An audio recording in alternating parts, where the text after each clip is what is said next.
on my watch. So if we make a start, welcome everybody. I don't think we've got any visitors or any visiting Rotarians or any guests from what I can see on the names at the moment.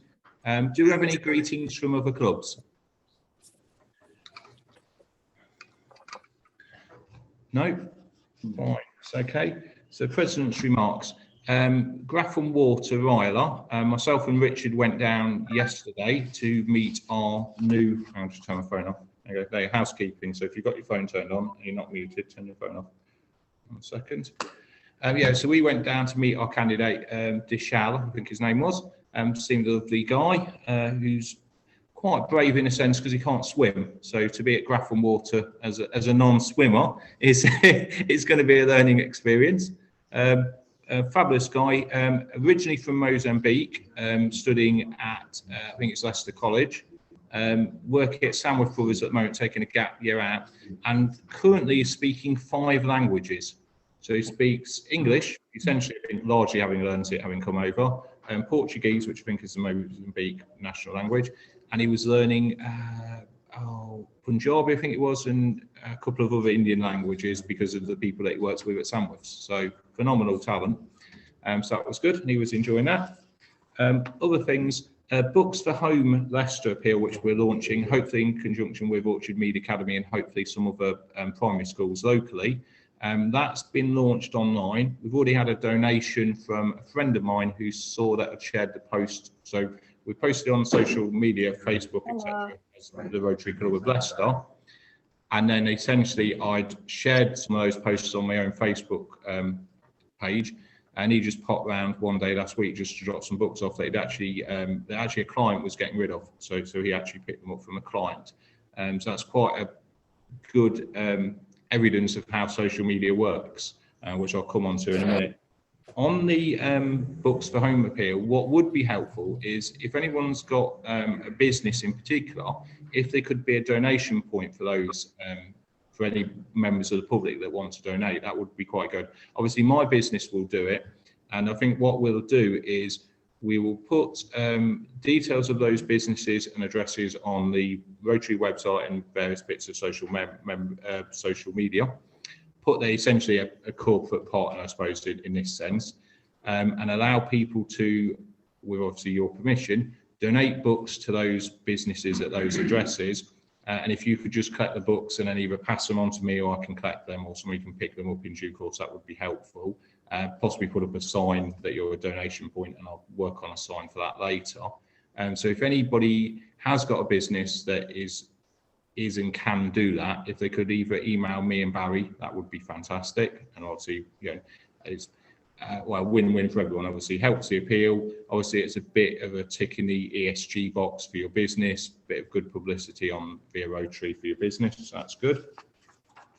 I mentioned social media and my friend donating some books on the basis of a Facebook post that I'd shared on my own page. It would be really helpful if everybody who is on social media could do 3 things for us. When the Rotary Club of Leicester puts any social media message out, and we typically use LinkedIn, Facebook, Twitter, and Nextdoor. We just set up a page on Nextdoor as well, which is a new kind of a bit like Facebook social media site. If you're on there, great. If you're not, don't worry about it too much. But if you can follow the Rotary Club of Leicester on any of those sites that you're on, and when we do put out messages, if you can share, like, retweet, and comment on them, LinkedIn in particular, if you're on LinkedIn for business, then the algorithm for LinkedIn apparently values comment more. What the computers in simple terms do is they look at posts, and posts that have more comments or shares or likes, they rank them higher. So those posts are going to be seen by more people. And it's incredibly powerful. Some of the posts we've put out recently have had something like 600 different people see them, which, given that we're a club of 50 or 55 members, then that's kind of 10 or 12 times our size. So that's the same as us personally telling 10 or 12 people what we do. So if you're on those social media sites, if you can do that, if you're on social media and don't know how to do those things, hopefully you've got a friend or family member that will be able to show you how to do it. But if not, have a word with me and I will do my best to kind of show what you need to do. If you're on social media, it's very simple.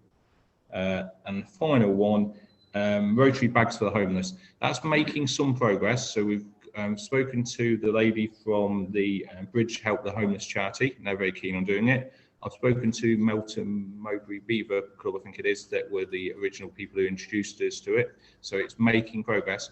What we could really do is somebody to volunteer to take the lead and kind of liaise with the Bridge Help the Homeless charity and Melton Mowbray Beaver Club in order to kind of, progress it a bit further. So if anybody could do that and was willing to take on that role, that would be fantastic. And if you could either ring or email me or Barry just to confirm that, that would be great.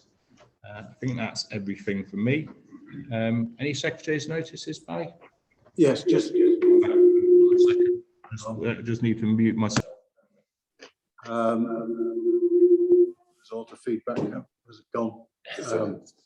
Just to let everyone know that probably tomorrow morning I'll be circulating an email explaining the arrangements for returning to lunch at the hotel next week for those members who wish to do so, and what members who don't wish to do so need to do as well. But that will be tomorrow morning.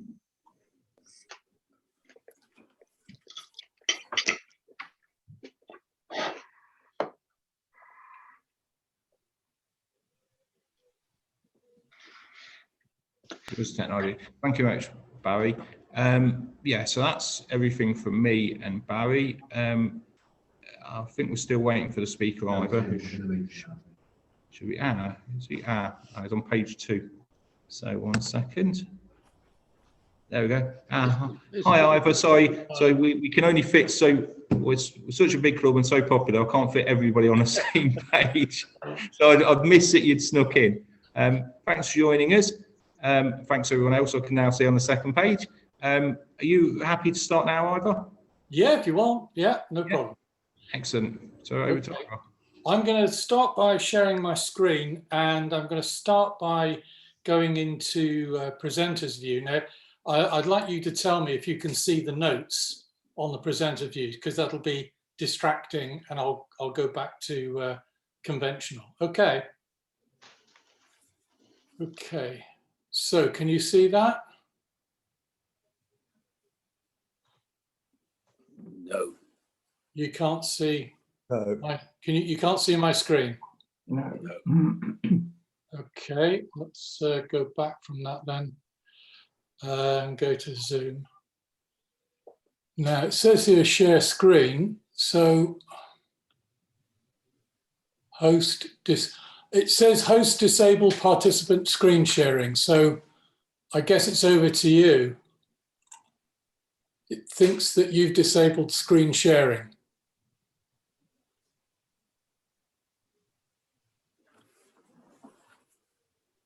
Can you hear me? Yes. Yes, I can, Ivor. 1 second. I'm just trying to find the settings on how to. There we go. 1 second. So I should be able to. I'm just trying to change this set. There we go. 1 second. Maybe it's settings.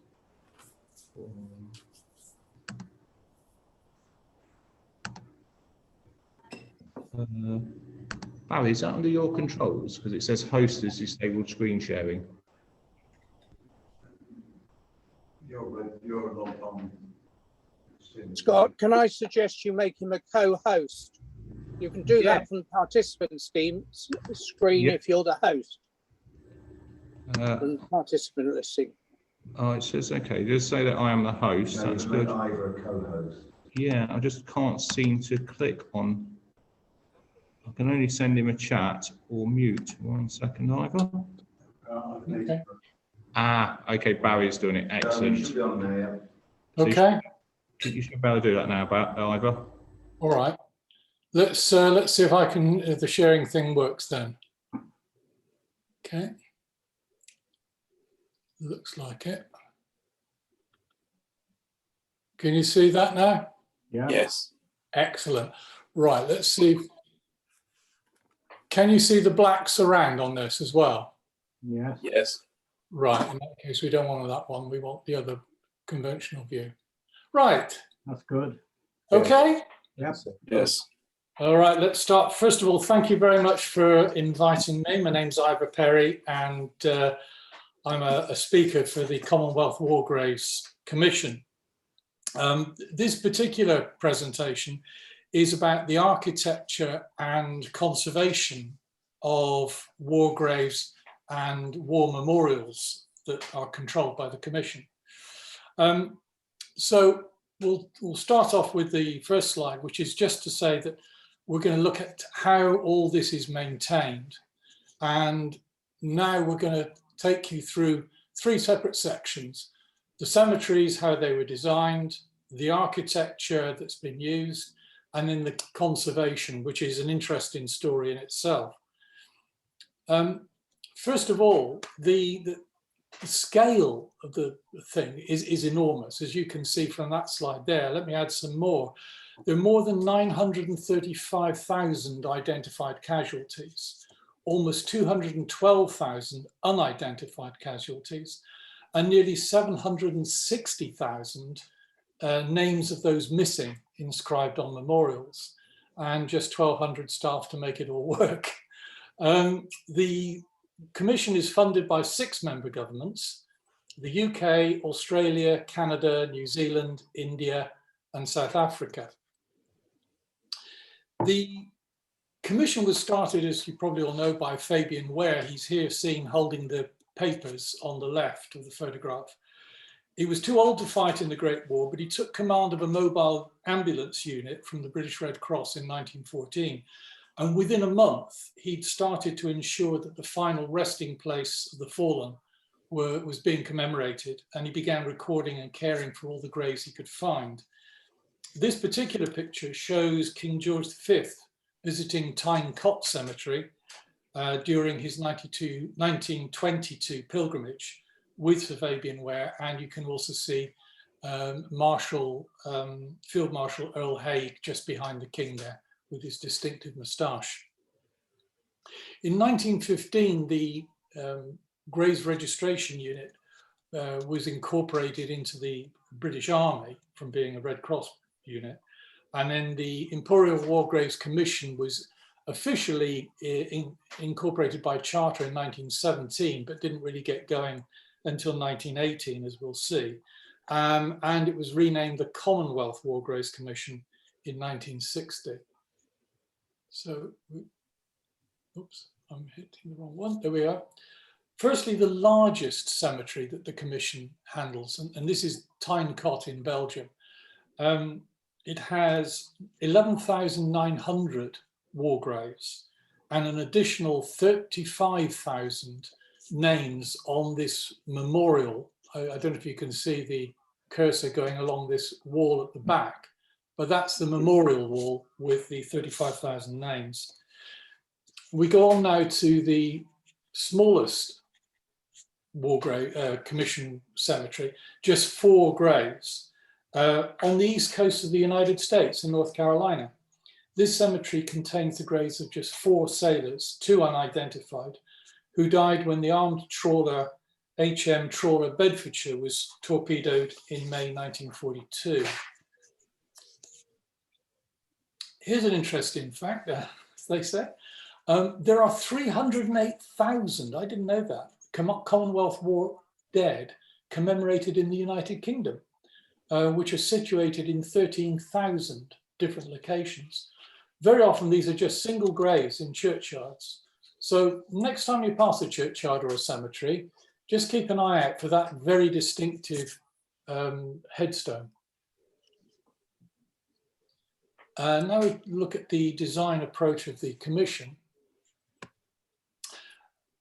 Shortly after the Commission was established, Sir Frederick Kenyon, who was director of the British Museum at the time, was tasked with writing a report about how the cemeteries aboard would be designed. Within this report, Kenyon provides all the overarching principles of the Commission, and including the architectural layout and the design features for the cemeteries. It was then up to the principal architects, Sir Edwin Lutyens, Sir Herbert Baker, Sir Reginald Blomfield, and later Charles Holden, to undertake the actual design work. The central feature to be included in each cemetery was a war cross designed by Blomfield and a war stone designed by Lutyens. These are now two of the most iconic commission features around the world. While no two cemeteries are the same, they do often follow a similar pattern as we see here, having all been based on the initial design for Frostville, which was one of the first cemeteries created by Blomfield. Typically, they're surrounded by stone or brick walls with wrought iron gates. The cemetery name will be engraved into the stone at the entrance, and most sites, along with the iconic features, will also have a bronze register box which contains the inventory of burials and a plan of the layout. Shortly after the commission was founded, Lutyens wrote to Fabian Ware and suggested a simple yet poignant design for, I quote, a great war stone. It would be 3.5 meters by 1.5 meters, and it would sit on 3 shallow steps, ensuring that this central monument would be visible between the rows of headstones.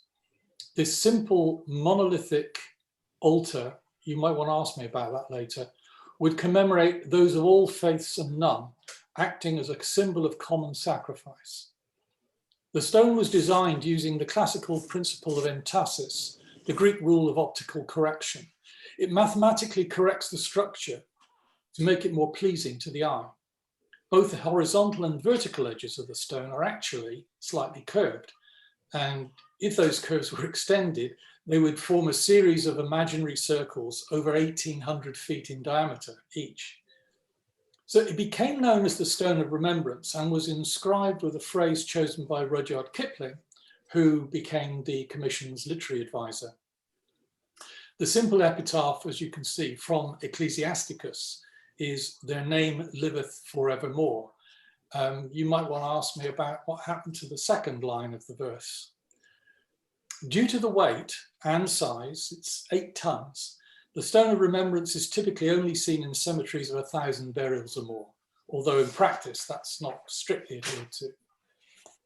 Now, Kenyon felt that although the Stone of Remembrance was a great symbol for common sacrifice, the cemeteries should have something to represent the faith of the many. Reginald Blomfield wanted to create something that would represent the great sacrifice of these men and would be symbolic of their ideals. His design features short cross arms, which are fairly close to the top of the shaft, which itself is tapered using the optical correction of entasis, and both are octagonal in section. The cross has been adorned with a bronze so-called Crusader's sword, symbolic of sacrifice, while the stone is typically white, usually constructed from Portland stone. The base is octagonal and allowed flexibility in the design, meaning that the whole structure was capable of being incorporated into walls or could allow for seating features to be incorporated at the base. Unlike the Stone of Remembrance, Blomfield allowed for variation in height. There are 4 versions, ranging from 14 feet up to 24 feet. The smallest, known as Type A1, is used in cemeteries of 40 to 250 burials, whereas the largest, known as Type C, is typically only used in special cases like Brookwood Military Cemetery in the UK or El Alamein War Cemetery in Egypt. But due to the flexibility in design, the cross of sacrifice could be placed in different locations within each cemetery. It's typically the focal point, acting as a signpost for military cemeteries. You can see them for miles around, or where cemeteries of the First and Second War are both built. His war cross is probably one of the most widely recognized monuments of war commemoration architecture throughout the world, and is certainly one of the most copied. And you might want to ask me how it's been copied later. So across the Commission's sites, there are more than 30 different styles of headstone, most of which are engraved at the Commission's headstone production facility near Arras in France. Our conservation-based approach ensures headstones are only now replaced when absolutely necessary. Back in 2013 and earlier, we were replacing up to 20,000 headstones a year. The Commission considered this to be an excessive use of a limited natural resource, And it now considers the original headstones to have historic value and significance in themselves. So nowadays, they engrave from new about 3,000 a year. Where possible, rather than replacing headstones, they try to re-engrave or repair on site. So, for example, in France and Belgium alone, about 15,000 headstones are re-engraved every year. The layout of headstones allows for personal details and regimental details and service details together with a religious emblem. Additionally, next of kin, and this is a huge departure for the British, next of kin were allowed to suggest a personal inscription. That's almost worth a talk in itself, and you might want to ask me some questions about that afterwards. And now we start to look at the Commission's architecture. We'll touch on the principal architects for the First and Second World War. Edwin Lutyens was already a very, very well-known architect before he was appointed. He's best known in commission terms for the Thiepval Memorial in France, the Delhi Memorial at India Gate in London, and the Tower Hill Memorial. He also, by the way, designed the Cenotaph, which is not, of course, maintained by the Commission. Sir Herbert Baker designed Tyne Cot Cemetery, which is the largest commission cemetery in the world. He's also worked in South Africa, where he designed a number of the Boer War memorials. And then finally, let's minimize that if I can. Here we are. And finally, Reginald Blomfield was the probably the most patriotic conventionally of the Commission's architects, designing over 118 cemeteries. He designed the Menin Gate Memorial in Ypres, which hosts the last post-ceremony daily and draws in large crowds. There is a story about the appointment of those three. I haven't got time for it now, but again, if you want to ask me questions about how those three came to be appointed, very happily answer them at the end. When it comes to the Second World War, the principal architects were Sir Hubert Worthington, Philip Hepworth, and Sir Edward Morph. Worthington was appointed as principal architect for Egypt and North Africa, which required special demands, as you can imagine, due to the terrain and the climate. Some of his largest designs are at El Alamein, more than 7,000 graves in Egypt, and Heliopolis War Cemetery as well. Hepworth was the principal architect for Northwest Europe. His works are found in France, Belgium, Netherlands, and Germany, including the Blyden Memorial and the Dunkirk Memorial. Sir Edward Morph was the principal architect for the United Kingdom, and he designed the Air Forces Memorial at Runnymede and the extensions to the Tower Hill Memorial. He also designed the naval memorials at Portsmouth, Plymouth, and Chatham. In this slide, he's on the left, he's on the right-hand photograph, but on the left of the picture, at the side of Her Majesty the Queen at the 17th of October 1953 unveiling of the Runnymede Memorial. The second image shows the Runnymede Memorial from above on the day of its unveiling. Not all commission cemeteries are the same style and design of the famous sites like Tyne Cot and El Alamein and Brookwood and so on. This picture, and you may be familiar with it, is Hunter's Cemetery, small cemetery on the Somme, which commemorates 41 Commonwealth casualties. The site was created by the Army in November 1916, following the successful second attack on Beaumont Hamel. A large shell hole made during the fighting was used to create a mass burial ground for the soldiers, mostly of the Highland 51st Division, who died in the battle. So Hunter's Cemetery stands out as an example of the individual circumstances that could change the design requirements of each cemetery, while still incorporating the standard features, the cross of sacrifice, the headstones, the walled enclosure aesthetic, and so on. And you will find cemeteries that have had shapes dictated by circumstances during the war, happily answer a question on that as well. Sir Edward Lutyens also designed the dominating architectural features in Étaples military cemetery, France. His designs brought the site together as a cemetery, as it had been used for burial since 1915, due to the area becoming the largest military base in the world, with an extensive complex of reinforcement camps and hospitals. Incidentally, hospitals were also based in Étaples again during the Second World War. Lutyens went to great lengths in his design to maximize the impact the site would have on the visitor at the entrance. Now, you visit from the opposite end, from beyond those trees, and as you come through the trees, firstly, the cross of sacrifice fills your view. As you reach the cross, then there's a broad terrace, in the center of which is the stone of remembrance you can see at the top of the steps. And it's flanked at either side by those great stone bastions. And on the top of each bastion is a cenotaph flanked by stone flags, a design that shares a lot of similarities with the famous cenotaph in London. From the terrace, the cemetery that then spreads out down the hill before the visitors in great semicircular rows of headstones. The Tietval Memorial, also Lutyens, is the largest Commonwealth memorial to the missing, commemorating over 72,000 names. It took around 5 years to construct and was unveiled on the 1st of August 1932 by the then Prince of Wales.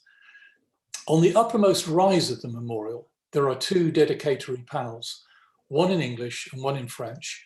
These were added due to the mixed Anglo-French cemetery at the rear, and you can see that in the bottom left-hand corner, or the beginning of that.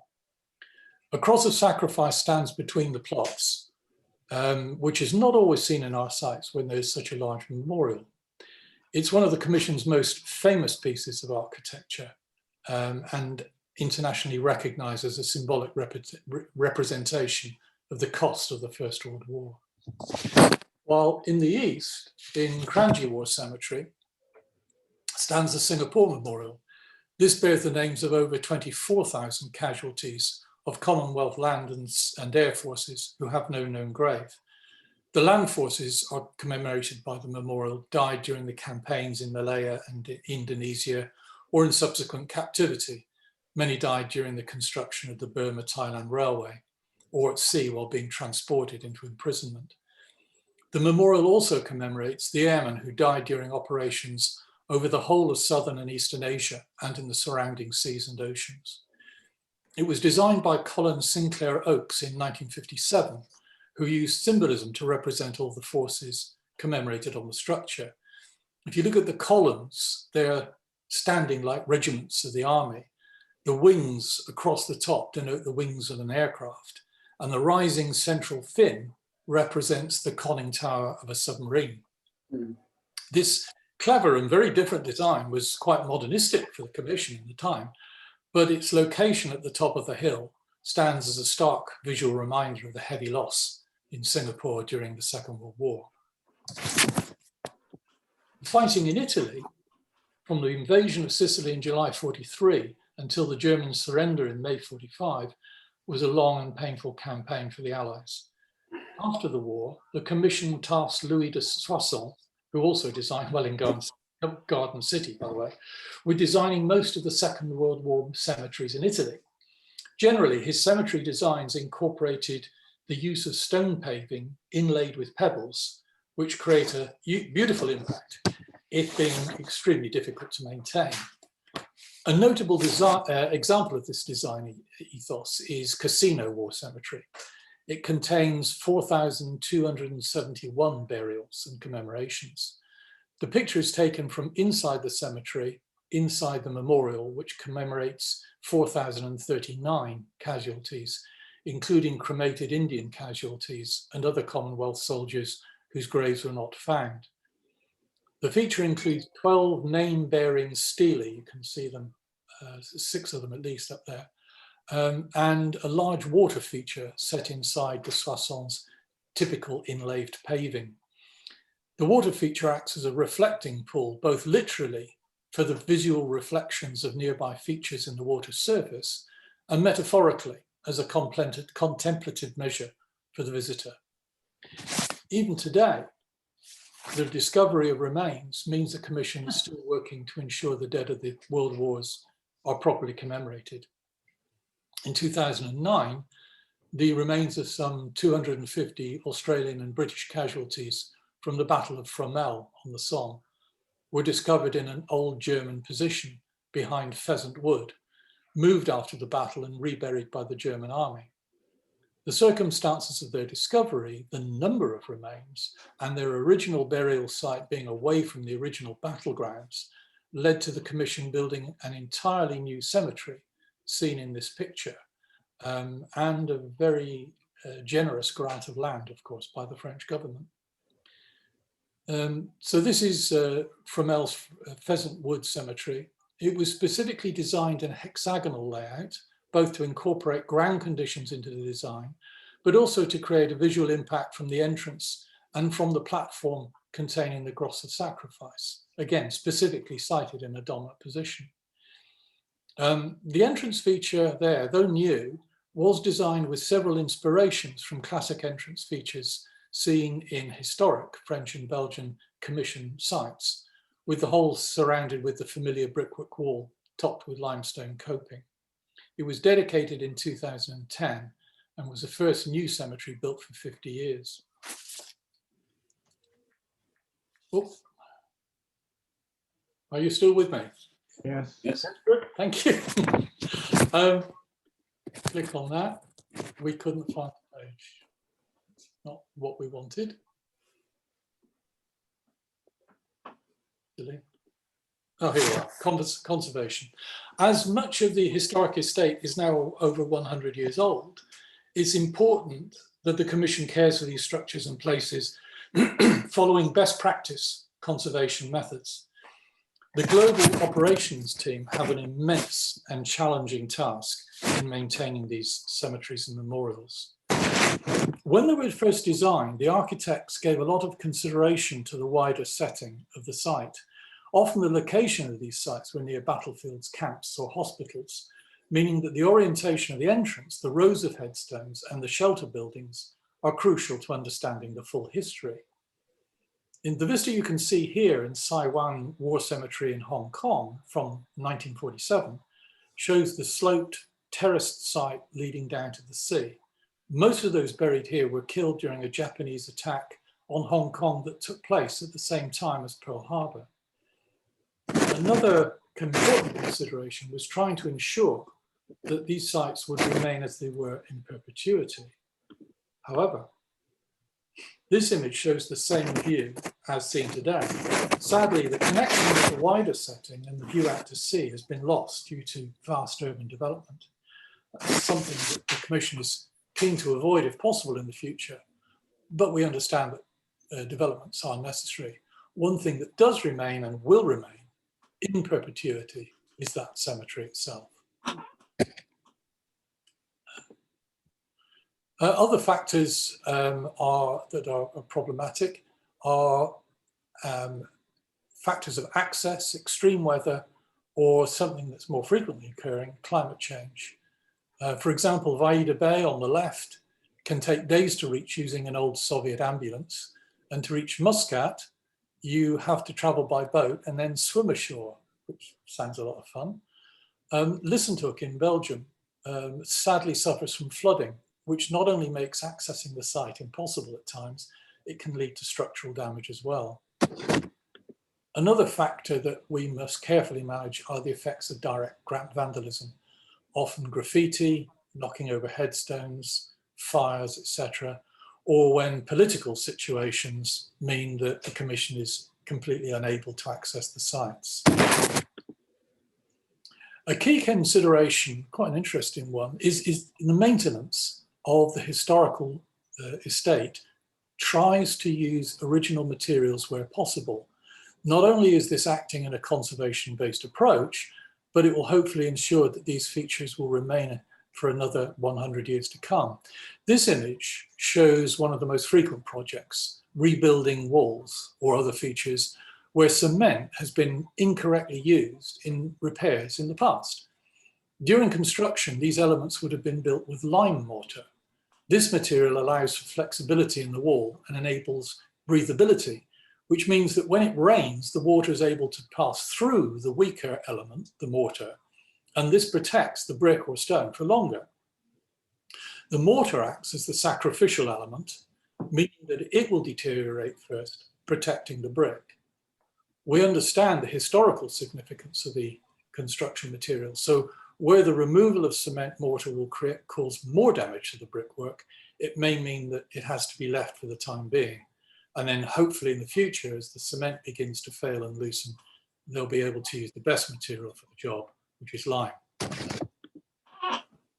Sometimes conservation can mean more than just conserving what is found. At La Clete in Belgium, which was designed by Lutjens, we found records of an earlier project in which the top tier of the shelter buildings was taken off as the roof was leaking. The curse of flat roofs everywhere, I think. These pictures show the transition of these beautiful but simple brick structures. On the left is how it looked originally. The middle is after the removal of the top tier, and you can see how stunted the structure looks. It also didn't solve the leaking roof, by the way.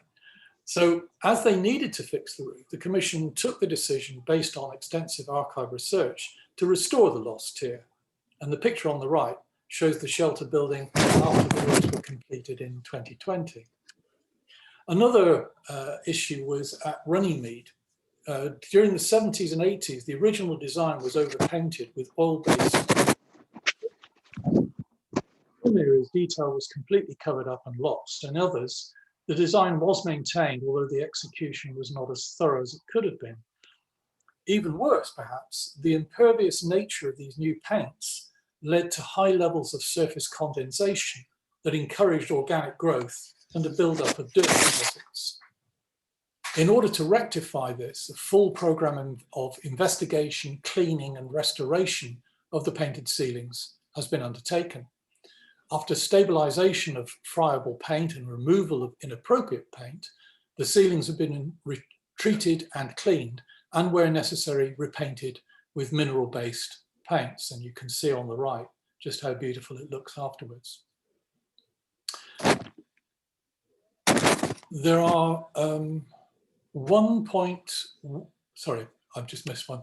As part of a restoration project in 2019, our UK stonemasons hand-carved replacement Portland stone globes and bases for the Liverpool Naval Memorial. This was because in the late 1980s, the globes had been Botticino marble copies. They didn't age well due to incorrect material type for a coastal location, and they didn't blend in with the Portland limestone memorial structure. An important part of conservation is replacing only where necessary and then using like-for-like materials. There are 1.1 million headstones, many in constructed cemeteries, but also, as we've said, in civil cemeteries and churchyards on their own or in small plots. When evaluating a headstone, the inscription needs still to be legible using the same guidelines as they had in 1921. Wherever possible, they are re-engraved, as we said earlier, and we use tents, as shown in the picture, to keep the sun off the workers in the summer, and then they can accommodate a portable heater in the winter so that the work can carry on site. After the First World War, headstones in Northern Europe were made mainly from Portland stone or from Hopton wood stone, a darker limestone from Derbyshire. We still use Portland today, but Hopton wood is no longer available. Granite is used widely in Scotland, South Africa and Canada, and the Commission uses over 30 types of different stone around the world, including Irish limestone, Welsh slate, sandstones and marble, mostly selected for availability locally when the headstones were originally fabricated or for durability in harsher climates. And now we come on to the obligatory marketing bit of the Commonwealth War Graves Commission Foundation. I'm a member, I recommend it highly. It does a lot of good work, and you can volunteer to do all kinds of things, from cleaning up headstones in local villages to becoming an intern at their headquarters. This I don't regard as marketing, because this CWG experience at Beauras in near Arras is an absolutely amazing place to visit. If you ever get the chance, you should go there, because you get the chance to see the blacksmiths, the carpenters, the stonemasons at work doing their thing, and you get to see just how careful they are to get it absolutely right. And I would unhesitatingly recommend that to you. If you want to discover more, as they say, it's all on the website. So if, as John Ebden used to say, if you have been, thanks for listening. And if I can find my thing, I'll stop sharing. Whoops.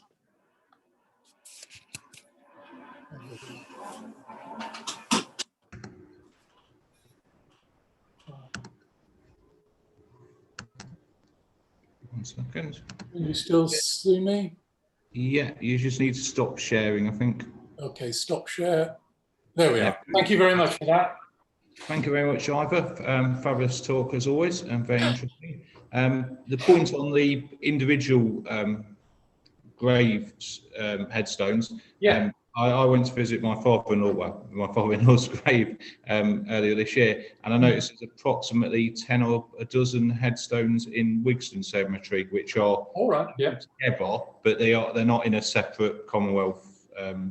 No, that's typical. Yeah. Cemetery, as it were. So, and I also noticed that on Saffron Lane Cemetery there is a Commonwealth War Graves sign as I drive past on the way home. So I think they are available for people to visit locally as much as. Oh, very much so. You can just go down the road. I live in Burton on the Wolds, by the way, and there's a little cemetery on the outskirts of the village, and there's about a dozen war graves in that, because there used to be a wartime airfield between us and Wymeswold, and these were guys who I guess never made it back. Excellent. Do you have any questions? Clive? Ivor, I found myself wondering why all this started in around about the First World War.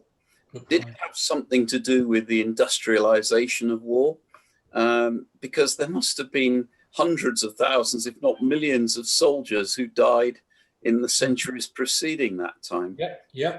And the second part of my question is not strictly related, but I wondered whether the Germans and perhaps the Russians go to these extents to remember the fallen. Right, okay. Let me take the Germans and the Russians. I can't help you with the Russians. I honestly don't know. Although years ago, I've been to Leningrad and I've seen the huge monuments and mass graves that they have in Leningrad.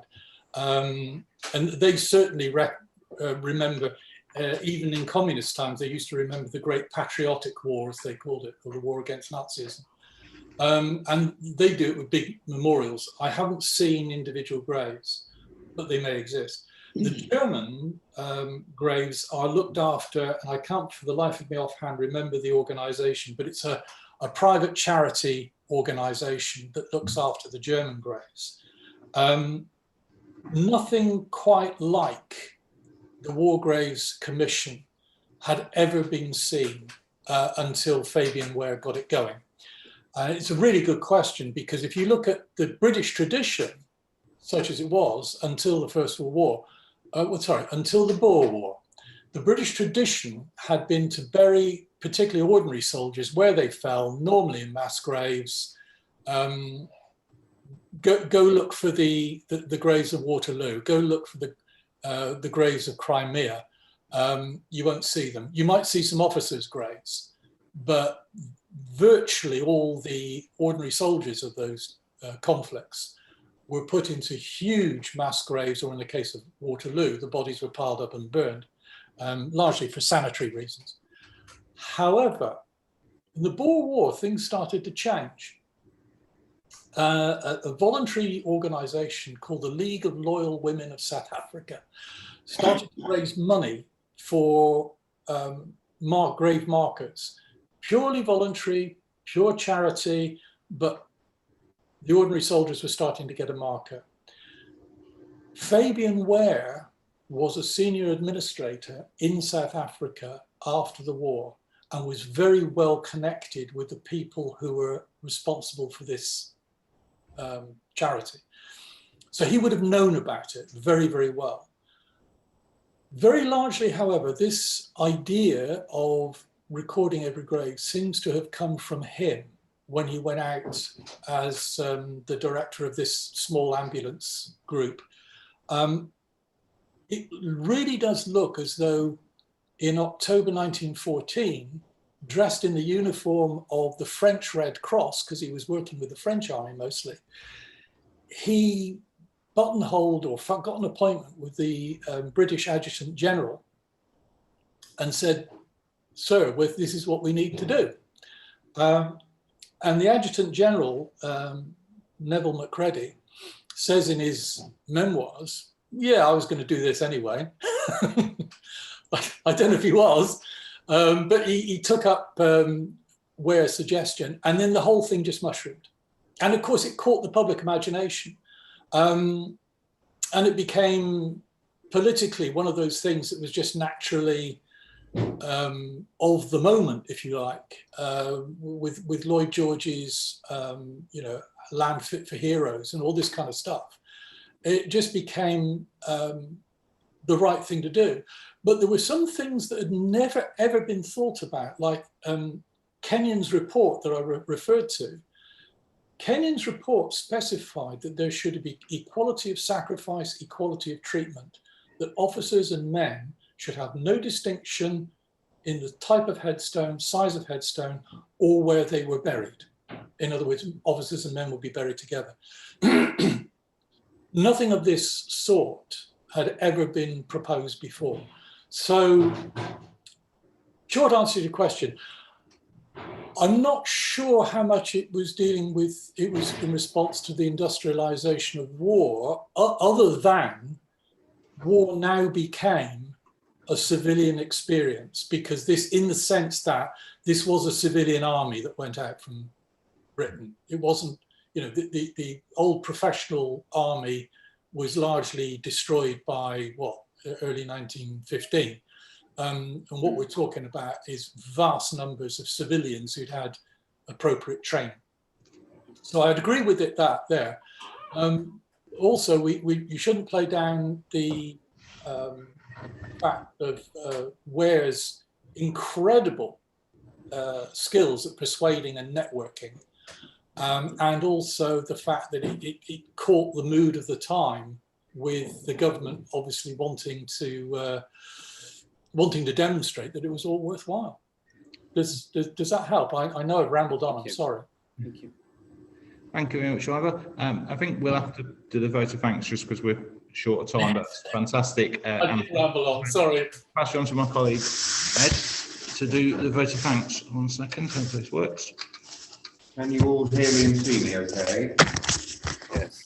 Yes, great. Ivor, look, great to see you again. Thank you so much for your fascinating talk this afternoon. It's, for me personally, I find it really interesting, and I have to say rather moving, to see the incredible foresight and huge care and attention to detail given to the design of the buildings and the graves themselves, and then the subsequent upkeep of all those monuments, buildings and graves across the huge estate of your organisation. It just seems rather a shame that we can't travel to see them at the moment. So I do hope that people will be able to do that soon, safely, so they can pay their respects and reflect on that sacrifice made so aptly and solemnly commemorated in those magnificent monuments and graves.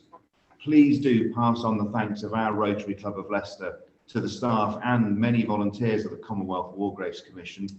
We wish you every success, and I hope we'll be able to support you in some way. And I now call on my fellow Rotarians to express their gratitude to you and the organisation in the traditional way. Thank you, Ivor. And if you want to ask questions by email, just pass them through. Okay. Fantastic. Ed's got your email, so what he'll do is pass that on to our members, so they can email you, because that's fantastic. I think we'll have to have you back again another time to fill in the other more to cover. Fantastic. Thank you very much, Ivor. Okay. Bye. Fine. There's no meetings after lunch today. Next week we are hopefully meeting back here, so it won't be a trial meeting. Hopefully, there'll be more of our members able to join us physically. But as Barry mentioned, you will still be able to log in by Zoom, and the speakers who are Alan from my notes. 1 second. Are Alan and Jane Houston, who are volunteers and caseworkers, will be giving a talk, an introduction to the farming community network via Zoom. So it'll be similar to what we've had now. Barry will email everybody out shortly with the details for the physical meeting, but in essence, it's a return to the old ways of doing things. So the timings, I think, are the same. And the idea is that if you're not attending in person, then you need to give your apologies in the traditional manner to Joanne, I think it is, and Barry will email out details. Obviously, if you're attending online, you will need to give your apologies because that's primarily about the lunch arrangements. And I think that's it. I think it just calls on me to call this meeting adjourned. Thanks for everyone attending. Thank you. Goodbye. Bye. Bye, everybody. Thank you. Bye. Goodbye.